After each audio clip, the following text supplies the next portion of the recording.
Hello बच्चों, कैसे हो आप सब। आशा करती हूँ आप सब ठीक होंगे।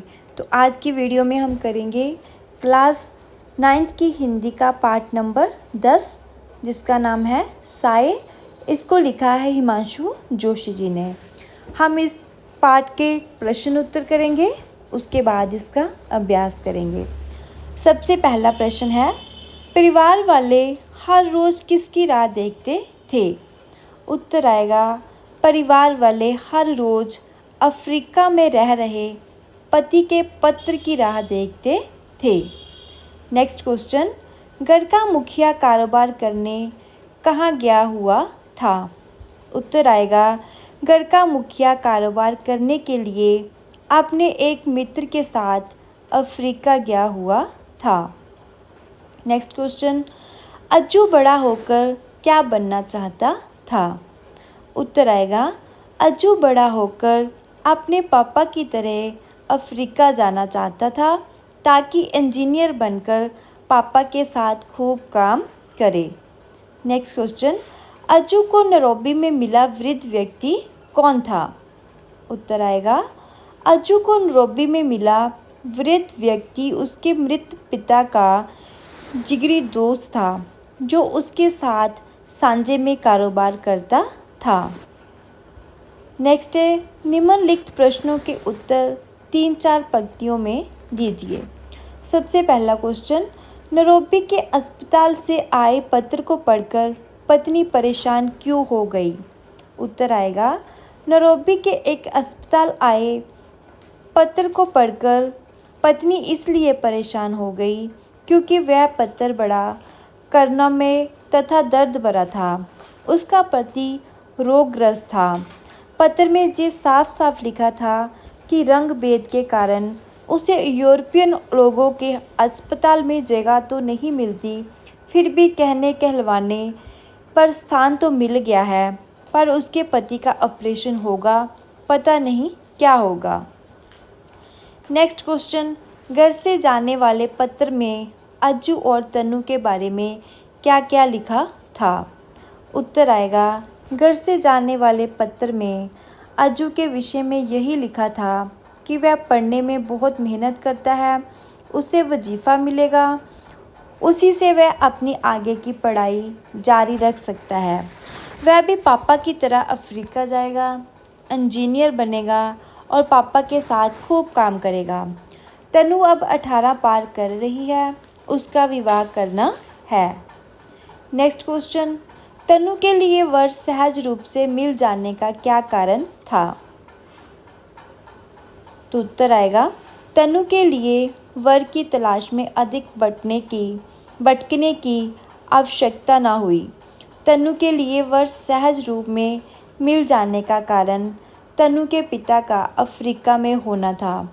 लड़के वालों ने सोचा कि लड़की का पिता विदेश में रहता है और खूब कमाता है, धन की कोई कमी नहीं रहेगी, शादी धूमधाम से होगी, उन्हें दहेज की भी कोई चिंता ना थी, इसलिए शीघ्र ही एक खाते पीते घर का लड़का मिल गया। नेक्स्ट क्वेश्चन, अज्जू के लिए अफ्रीका से क्या क्या आया। उत्तर आएगा, अज्जू के लिए अफ्रीका से कीमती कैमरा, गर्म सूट का कपड़ा, एक सुंदर घड़ी तथा साथ में एक लंबा पत्र भी आया, जिसमें सबका कुशल मंगल पूछा गया तथा अज्जू के लिए शुभ आशीष के साथ नाम रोशन करने की ईश्वर से प्रार्थना भी की गई थी।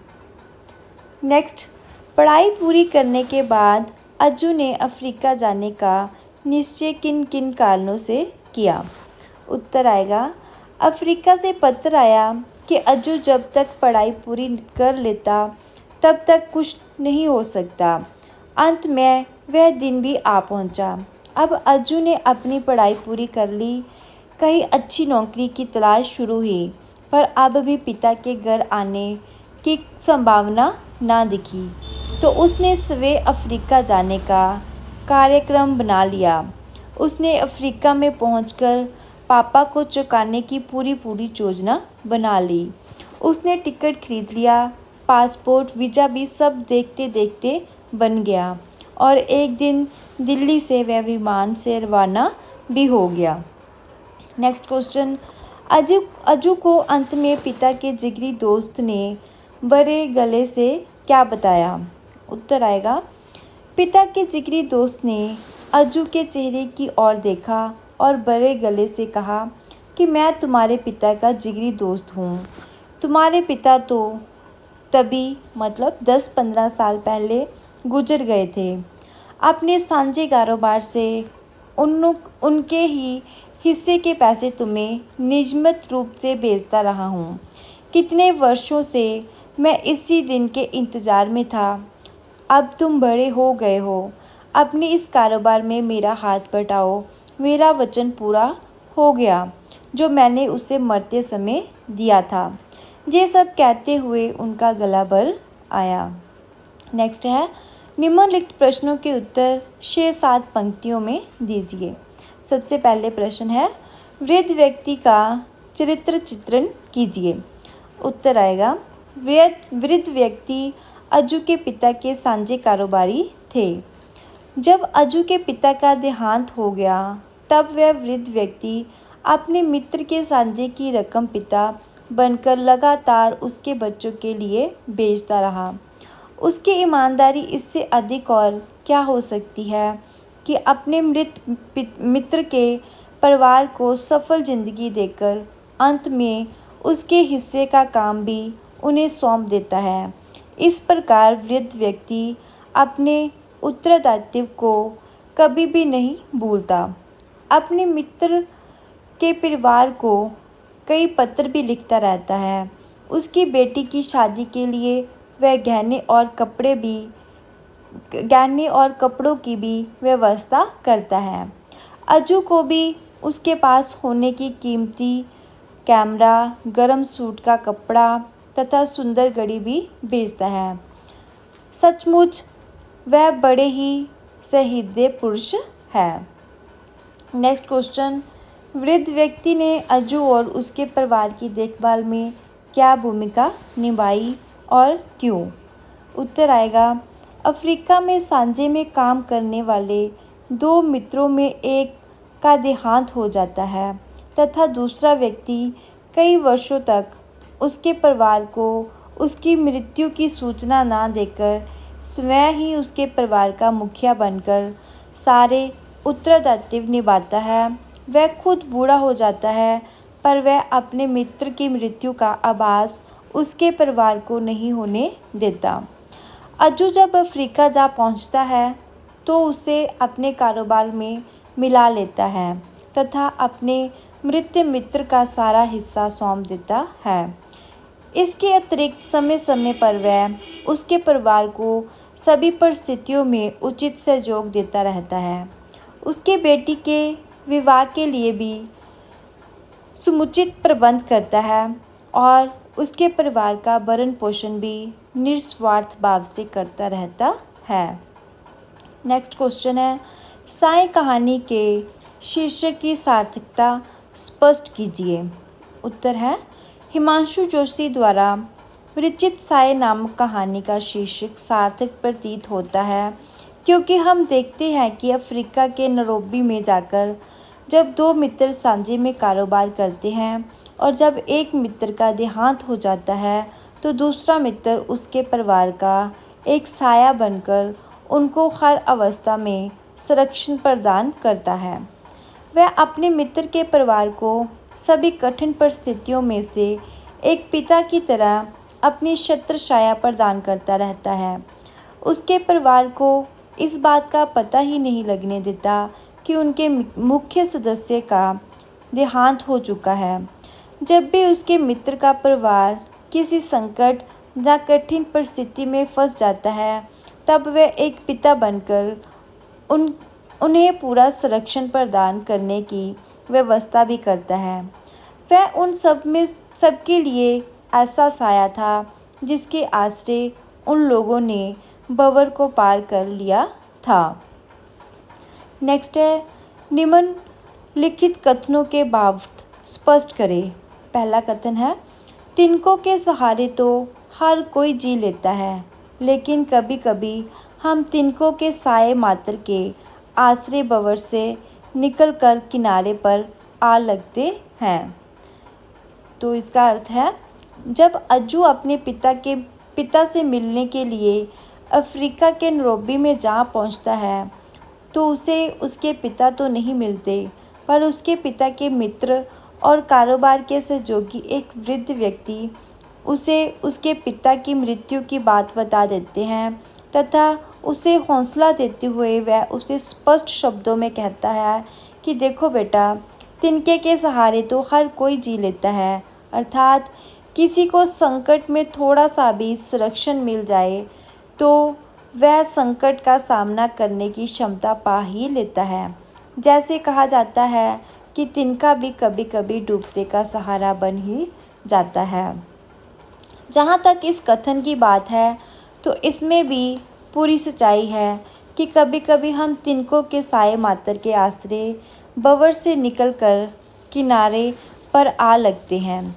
कहने का भाव ये है कि अज्जू के डूबते परिवार को उसने ही एक तुच्छ सहारा देकर उबारा था। वह सब संकटों को पार कर पाए, उसमें उस वृद्ध का योगदान तो एक तिनके की भांति तुच्छ ही रहा था। नेक्स्ट है, हम दुर्लभ होते हुए असहाय अकेले हुए भी कितने कितने बीहड़ वनों को पार कर जाते हैं आश्रय की एक अदृश्य डोर के सहारे। तो इसका क्या अर्थ है? इस कथन में यही बात बताने की चेष्टा की गई है कि यदि मैं तुम्हारे पिता की मृत्यु आज से 10-15 साल पहले आपके परिवार को बता देता तो तुम्हारी माँ घुट-घुट कर कब की मर चुकी होती। तुम इतने हौसले से पढ़ नहीं पाते। निराशा की, हताशा की, असुरक्षा की इतनी गहरी खाई में होते कि वहाँ से अंधेरे के अलावा तुमको कुछ भी ना दिखता। मैंने तो केवल इतना ही प्रबंध करने की चेष्टा की है कि आप लोग दुर्लभ होते हुए भी, असहाय तथा अकेले होते हुए भी अपने जीवन रूपी बीहड़ वनों को, अर्थात जीवन के उबड़ खाबड़ मार्ग को सुगमता से पार कर जाओ। मैंने तो केवल सहारे का, अर्थात आश्रय को एक अदृश्य डोर बनकर आपके परिवार को सहारा देने की चेष्टा की है। तुम्हारा परिवार तो यही समझता रहा है कि तुम्हारे पिता ही तुम्हारा पालन पोषण कर रहा है। मैंने तो केवल एक मित्र का फर्ज पूरा किया है। वास्तव में कठिन समय में मदद करने वाला मित्र ही असली मित्र होता है। निम्नलिखित शब्दों के लिंग बदलिए। सबसे पहला पति, इसका आएगा स्त्रीलिंग पत्नी। युवक का युवती, युवकी नहीं आएगा, युवती आएगा, ठीक है। वर का आएगा स्त्रीलिंग वधू। बेटे का स्त्रीलिंग बेटी। बच्चा का स्त्रीलिंग बच्ची। मजदूर का स्त्रीलिंग मजदूरनी, ठीक है। नेक्स्ट है, निम्नलिखित शब्दों में उपसर्ग तथा मूल शब्द अलग अलग करके लिखिए। अबोध का उपसर्ग है आ, मूल शब्द बोध। असहाय का उपसर्ग है अ, मूल शब्द है सहाय। अदृश्य उपसर्ग है अ, मूल शब्द है दृश्य।